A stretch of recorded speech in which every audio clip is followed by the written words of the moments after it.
let's take a deep dive into The Right Stuff, that wild 1983 movie about how America sprinted from breaking the sound barrier to blasting guys into space.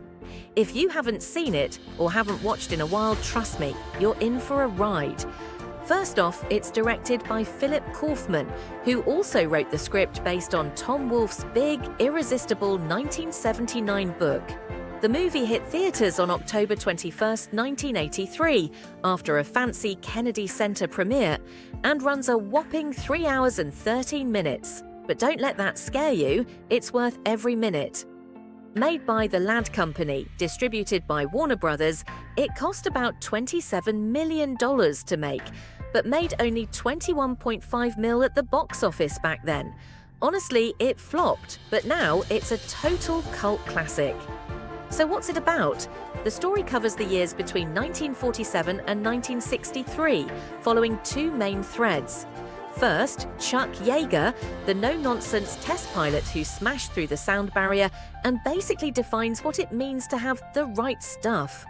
Second, NASA gets going and we meet the Mercury 7 astronauts, their nutty training, headline-grabbing launches, and everything in between. It's not your standard biopic either.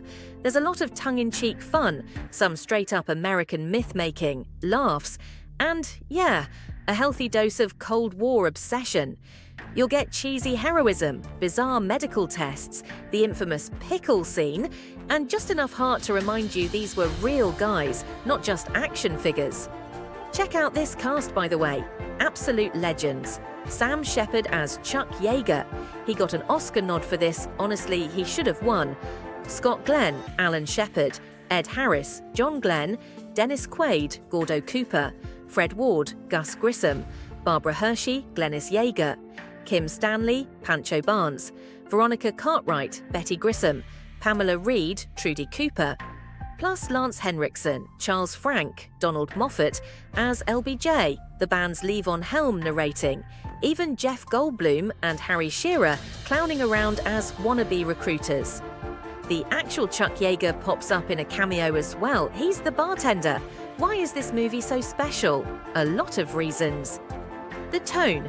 It somehow takes these epic, death-defying moments totally seriously, but also manages to poke fun at the astronaut PR circus and government weirdness.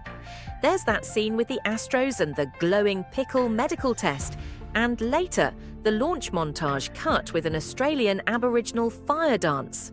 Trust me, you gotta see it. The music. Bill Conti's score is all-time legendary. Those horns. Fun trivia, it lost the Oscar because the Academy thought it had too much classical music. Go figure. Cinematography. Caleb Deschanel shot it all in luscious Panavision, so you'll see heat haze over runways, slow-motion aircraft drops, and night launches that look straight-up magical.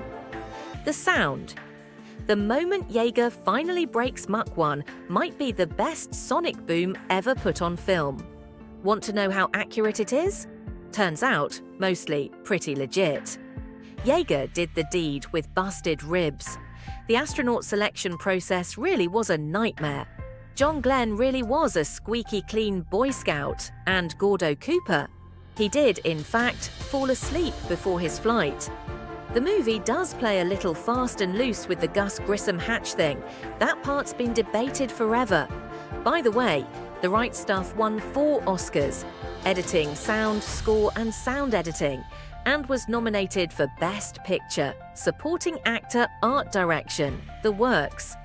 It lost Best Picture to Terms of Endearment, but come on, it should have won. As for its legacy, it's just as good today and keeps showing up on Best of American Cinema lists. It made huge stars out of guys like Ed Harris, Dennis Quaid, and Fred Ward. Sam Shepard's cool, quiet Yeager is still an all-timer performance. And The Right Stuff. That phrase is everywhere now thanks to this movie. Fun trivia before we go. Chuck Yeager was on set every day and even became best buds with Sam Shepard. That gum line, "Hey Ridley, you got any Beemans?" Real. Yeager chewed it for real, and sales actually spiked after the movie. And that bar scene where Glennis asks, "Who's the best pilot you ever saw?" That's exactly how Chuck and Glennis actually met in real life. Legends. Look, if you haven't watched it, or you haven't watched in a decade, go find the full 193-minute version and crank up the volume. You'll laugh, you'll get goosebumps, and yeah, you might even tear up a little. Want more 80s movie nostalgia? Subscribe to Movies of the 80s, because they really don't make them like this anymore.